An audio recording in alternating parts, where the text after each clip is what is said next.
What's up, guys and gals? Welcome back to the Nerd Castle. My name is Splattercat, and today we're going to be playing a bit more of the Banner Saga. In the previous episode, the Varl King had been assassinated, which was bad, but right around the time things were getting interesting, they had swapped us over to this secondary campaign, where it appears as though we've got a hunting party who's under attack by a dredge with a incredibly massive sword to the point where it almost feels like it might be some kind of compensation.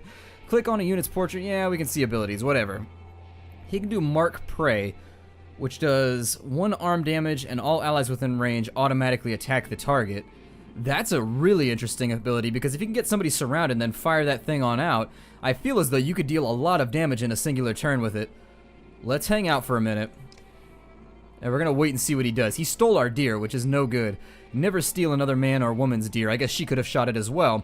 I'm gonna have her step on back to here. We're gonna keep an eye on his movement radius. He is a bit larger, so I'm worried about his range, or maybe even his reach if I wanted to add a bit more specificity to the situation. But in any case, let's go ahead and bypass the turn. Okay, so there it is. Or does he fire an arrow? What's going on here? Hold on. He can move through his own allies. I don't feel as though this guy necessarily...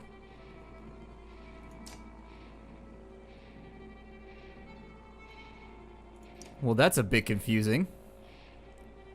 If you look, he's carrying an axe in his hands, which leads me to believe that he was not an archer, basically. It's on his back, but... Well, I suppose we'll go for armor sunderification.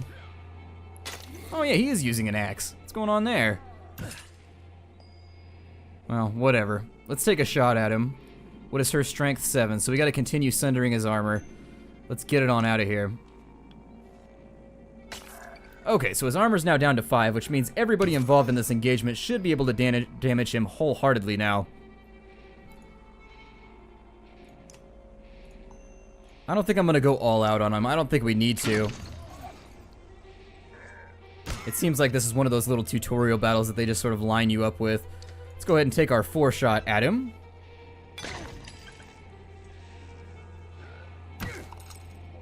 And he is really interested in sundering us. That's probably largely due to the fact that his strength is rapidly decreasing. What does she do? She uses Thread the Needle 1. Hit all units between the archer and the target in a straight line. +1 armor damage.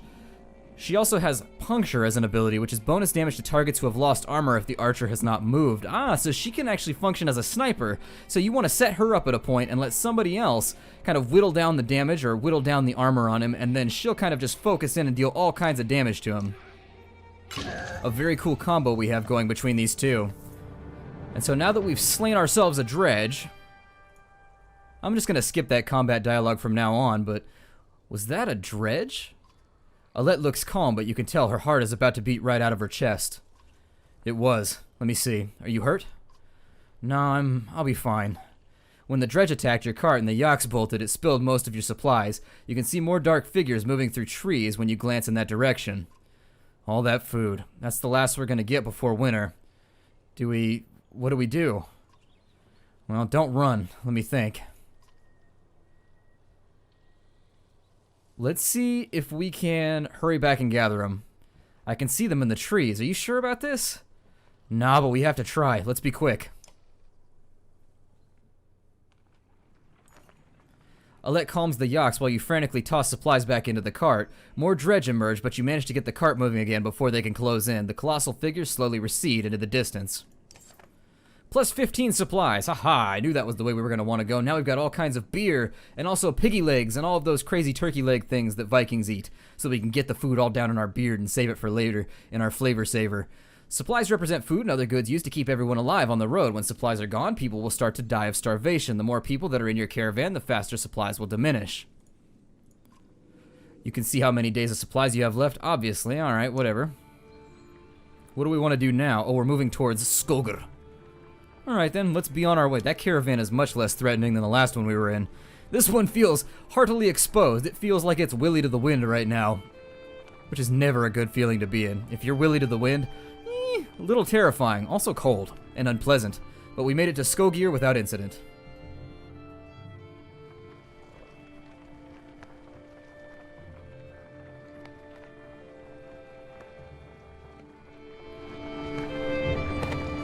never expected to see the dredge with my own eyes. What happened in the north? Already we see more between the trees as we approach our home, and Alette grips my hand tight. We must find Ivor.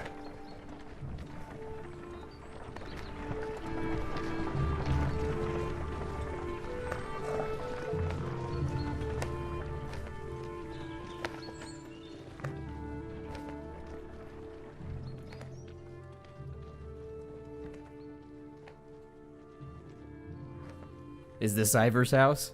Because if we have to walk, like, I kind of wish that this would be expedited a little bit. Like, I do wish there was a key to make the walking phase quicker. Ivor! The enormous Varl in question towers over the men in the training field. He squints as you approach. Already back, Huntmaster. Thought you'd be tomorrow. Dredge. Everywhere. Dredge? How did they get through Gravehorn? Must have broken through the fort. The fighters nearby stop sparring and they gather around you. Damn it.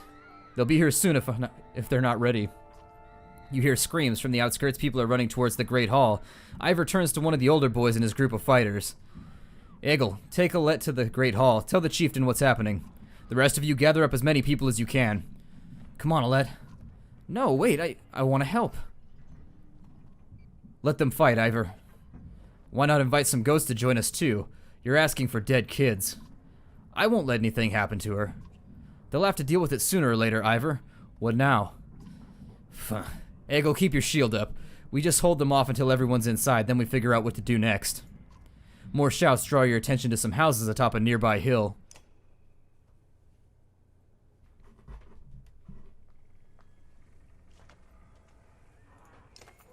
Sure enough, dredge are gathering in number. You hear misplaced laughter nearby. Past a pile of corpses, a man is single-handedly holding back 4 dredge with a battered spear. Behind you, Tryggvi, shouts Ivor, who shoots you a dour look. If Tryggvi is known for being a madman, at least he's the sort who can hold a spear in the right direction. He smiles a mile wide when he realizes you're gonna have to fight your way out of this. Cool. So if you didn't know, essentially what happened is if you pre-order the game, you get Tryggvi, or Tryggvi, as I like to call him. He's a bonus character that you can't otherwise get. He's got a tattoo that runs up and a mustache that would make Ron Swanson proud. Our attack order. I think I'm gonna start with Ivor, because he appears as though he's going to be our tank. I don't know if that's true or not. I'm going to move the Spearmaster in here as well. We'll have Egil go last. I don't know what he does either. Yeah, it seems alright. I'm kind of moving without any information right now. I probably could have gone through and done a little bit more investigation, but whatever. Aha, I was right. I knew that I was good and proper. Egil appears to... God, that is an enormous shield. It's like the door off a hobbit house. God. Let's just say we're ready, and let's figure out what abilities we have. We have Return the Favor, so he's got the same thing that our previous character had, so let's get him up and into the middle. We're not going to make the same mistake twice. We are going to move our tank first, and then we're going to put him... Oh, he has a knockback, too. Hold on, let me... He has Return the Favor, which means that he triggers a counterattack. Oh, but his secondary ability, or his purple one, his active ability is different. He knocks an adjacent unit up to 4 tiles for 1 armor damage, plus 1 per unit that they pass through. Let's do it.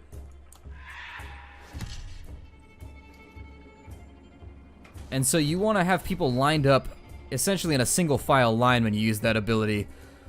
With Tryggvi, what does he have? He has Embolden. A kill grants the spearman and his adjacent allies 1 willpower. He also has Impale as an active ability. He knocks the enemy back 1 tile, and the target will bleed 1 strength per move on the next turn. This appears to be the big guy in question that we want to watch out for. I'm going to have everybody fall back behind our tank, and then we'll kind of reorganize once we've got a feel for where the battlefield layout's going to be. I mean, if he's returning armor damage, we may as well have him as our frontline guy. There goes a little bit right there. He's an archer. How far can he fire, though? He can fire out to 5 in his range. Okay, that's not terrible. I'm going to move him to here, then, I guess. And since he can attack from range, what was his ability? Mark Prey? I'm going to wait until we have this guy surrounded to use Mark Prey, because I feel like using Mark Prey right now would be a little bit of a waste, since the only person that we get to attack would be our big badass right here, whose name I can't remember. I'm terrible with names. I don't know if you guys have noticed that throughout the course of my LP channel, but I am just downright awful with names. Let's go ahead and put an arrow on him. We're going to start by sundering his... Actually, we don't need to. Let's deal a little bit of damage right there. I'm not going to go for willpower right now. because I want to save it for later. And fantastic. Absolutely gorgeous. I love the animation that we just triggered right there. Just the sheer fluidity of everything is just... It's fantastic. It's a testament to the fact that Stoic has put a tremendous amount of foresight into this game, and it looks amazing. So we'll move out to there, and then we'll have her take a shot, I guess. She's got Thread the Needle. Remind me one more time. It hits all units between the archer and the target in a straight line. Okay, and so we need to take a shot at him, and we're going to focus... What's her strength? 7? So it's a little weird that she doesn't deal more damage, but we're going to sunder his armor a tiny bit. We want to take full advantage of the fact that we do have a lot of enemies to fight with here. With Eggle, Shield Wall adds 1 armor to allies and himself while adjacent to an ally, so we can turn him into a Shield Wall character. That's good. And then he has Stone Wall, which blocks 3 damage per hit for 1 round. I think that's what we're going to do. We're going to step him forward, and then we are going to do Stonewall for now. Because these guys are all going to be able to step in to fight with him, and hopefully that'll be enough. Oh, you decided to forego an attack on him. That was a very smart decision on behalf of the AI. And it feels as though we're going to have to deal with some strategy here. With Ivor, I can have him use Battering Ram one more time, and it'll put this guy through that guy, which will deal extra damage. There it is. Very cool. So he's actually pretty much combat ineffective at this point. With Trigvi, I'm going to move Trigvi in to fight over here on this side of the shield line, because we may as well. He's got Impale, which remind me one more time what it does. It knocks them back. Okay. Well, let's go ahead and give a knockback to him. Oh, we can't. Alright, so he can't attack diagonally with that, but we can go this way. So we can do 2 damage right there, or we can just go for armor. I'm going to use as much of his strength as we can to sunder that armor up in the beginning. We need to be smart about the way we engage ourselves. These guys have a lot of armor to be dealt with, and unfortunately, it's just something that we have to deal with. We now have archers in play, so I'm going to take a 5 damage shot right there. I would love to get rid of this unit before the next turn. I don't know if that's going to be readily possible, but we are going to try for it. She hasn't moved, so we're going to allow her to take a shot with her bonus damage to make him combat ineffective, hopefully. She can't kill him, so I'm not going to leave him with 1 HP. Let's just take the shot for now. Ooh, nasty style. Okay, so that was something to be aware of as well. With Eggle, he's taken 1 damage. This enemy has quite a bit of strength and quite a bit of armor.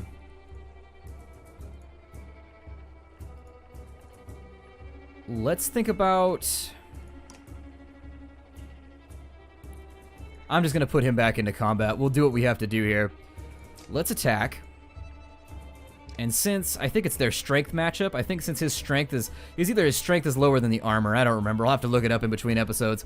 I record these at kind of a jilted state, so unfortunately I forget key things. All I know is that something isn't matching up right now. I don't think it's strength. I think it's if his strength is lower than his armor, then we have to deal with his armor first before we can do anything else. So there's a little bit of ancillary damage, or secondary damage, to kind of help out with the situation. With this character, what we can think about doing... Let's step him forward. He's got 12 strength ready to go. I'm going to have him ace this character right here to get rid of him. Down he goes. I guess they're not made all out of stone because he definitely just bled when we hit him. So that's another thing to be aware of. He can attack from 2 tiles, so I'm going to have him step back, and we'll take a swipe at this guy. We'll deal 2 damage, and we're going to add as much with our willpower as we can to see if we can get rid of him early on in the combat. Bit more damage done to our big man there. Let's start de-armoring this guy.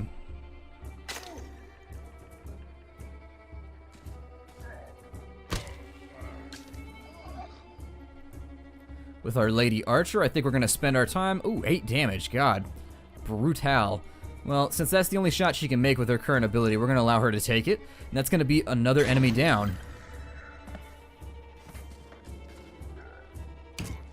It does appear as though they're giving us what for on our tanky character, which is good. It's good and bad. I mean, I don't relish the thought of allowing our tanky character to go down for the rest of us, but we can try. Let's continue sundering armor since we don't have a choice. We can do Kindle, though. What does that do? Hold on.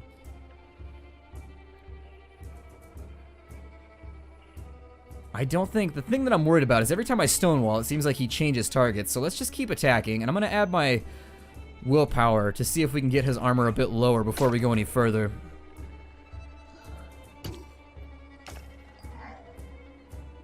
Okay, so big man's not feeling so well. Let's get him out of the combat for now, and I'm going to force everybody else to move around if they have to. We'll end his turn there. And he's going to do exactly what I was concerned he might do. He's going to thread the needle and get on in there. That's fine, whatever. Let's go ahead and we're going to diagonal up with him. Let's deal a little bit of damage. We'll start getting his strength reduced slightly.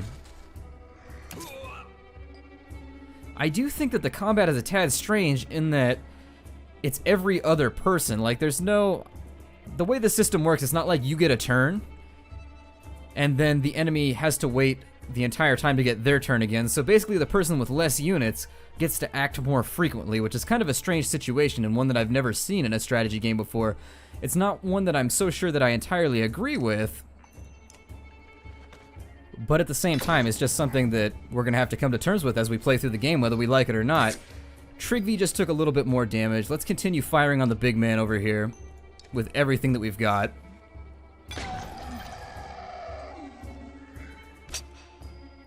And since their strength has now been relegated to nothingness, that might give us a chance to get Trigvi out of the way. I'm going to do the damage right here. Oh, that's not what I wanted at all. 7 damage can be dealt, so this guy's actually quite the beefy individual. Them forearms has been nice and worked up before this case, if you know what I mean. Must be a lonely, lonely man. Down the enemy goes. He's now in pillage mode. He's going to put some damage on our tank, which was a bad move. He could have killed Trigvi right there. But then again, he may be programmed to go for the thing that has the 100% or the 100% chance of hitting, rather than those things on his list which may be deflected. With Trigvi, we can take a swing at him. I guess we'll just kind of lower his armor for now, I guess, since Trigvi can't do anything else. With Rook, let's go ahead and take our last shot. Down the enemy goes, and he's earned himself a promotion. Hopefully we can get his tattery cloak taken care of. Nobody respects a guy with a tattery cloak. It says, combat can be unforgiving. Don't hesitate to change the difficulty if a battle leaves you frustrated or you find yourself needing a tougher challenge. We're going to leave it on normal for now. I don't know if that death counts. That's one thing that I'm not so sure of at the moment, is whether people that go down in combat are gone for good. You take stock of your handiwork.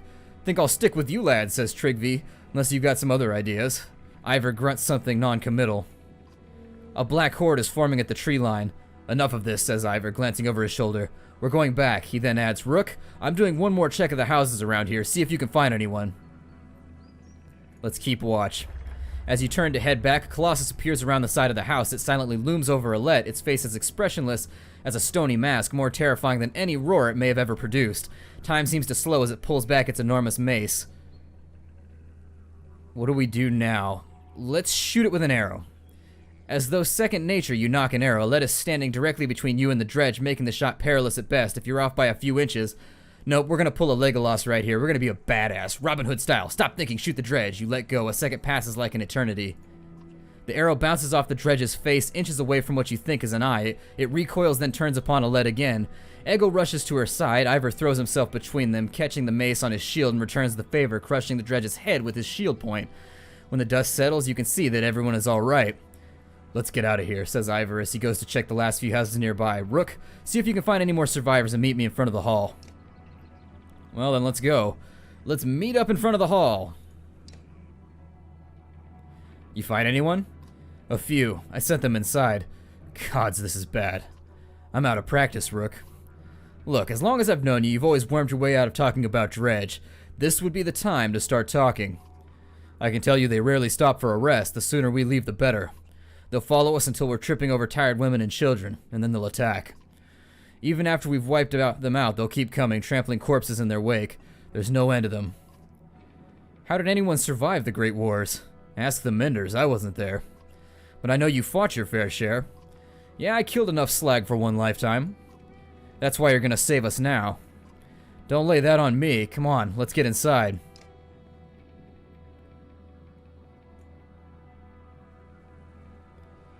Well, we can take a look at our heroes. Let's go ahead and we're going to do some level ups here, and then we'll check out the market. We haven't had the chance to go to market just yet, and that is something that I'm interested in investigating. Oh, I like that. You can see the dredge right there hiding behind the trees. Oh, that's ominous.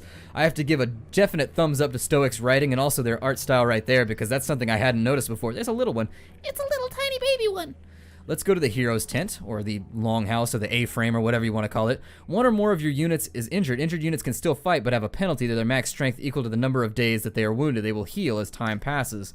Your items are shown at the bottom of the roster. Drag items onto your units to keep them, or to equip them. Items can only be equipped by characters of equal rank. Promote your units to equip higher rank items. Click on the item for more information. A Let's bracelet, lovingly made by a hunter's wife, to keep her daughter safe from harm. Okay. Well then. Let's have a look around. Egil hasn't leveled up. Ivor's injured, which is bad. So now that we know that there's a penalty, I can try and make these little retreats. But unfortunately, the fact that the game is punctuated, your turn, the enemy's turn, your turn, the enemy's turn, that means that complex strategic actions are not going to exist in this game, because you can't have somebody fall back and somebody else slide in to protect them when the time comes. It's basically the enemy's turn. I am not sure if I agree with that design decision. The fact that the enemy gets to act more based on how many units they have seems a little bit odd. Like, it means the losing side is actually sort of at an advantage, because even though they're outnumbered, they get to act way more frequently. But I digress. Let's promote Rook right now. I'm going to build his higher stats. Actually, I don't think that's actually a choice right there. I think that he just goes up in rank. So let's promote him. And now that he's moved on up, he has 2 points available. Having a higher strength seems like it would be a really good plan for him, because he's a backline character, and so we want to relegate the enemy's armor score as rapidly as possible so that he can start beginning to deal strength damage as early in the fight as we can. So I'm going to do a double strength on him, and we'll confirm it. That means that if the enemy has less than 12 armor, he can open up full bore on them straight from the beginning, straight out of the gate, basically. Let's go back to our hero list. Nobody else is ready to be... God, I'm really disappointed that my tank is so damaged, because he's got... Let's take a look one more time. -3 strength in battle, which means he's going to start at a 9, which is really, really bad. However, it doesn't affect his armor, which is pretty high to begin with. I suppose in order to equip items, how do we equip an item here? Right there? Okay. So I'm going to give... I like Alette's ability, actually. I think I'm going to give Alette's bracelet to Alette so that she can deal more damage. I'd also like to take a look around and figure out... Oh, you drag and drop. Okay, cool. And now is that going to stay? Fantastic. I want them up front. Then we'll go with those two. And Trigvy's going to act last because he's our DPS, and I want to know where the enemy's going to be at before I send him into combat. Again, his strength is also sort of low. Not really low, but still low enough to the point where I would worry that the enemy's going to have too much armor in a lot of cases, and he's not going to be able to weave his way through it. Let's go check out the market stalls as one of our final actions in this LP, and then once we check that out, we'll break off the episode.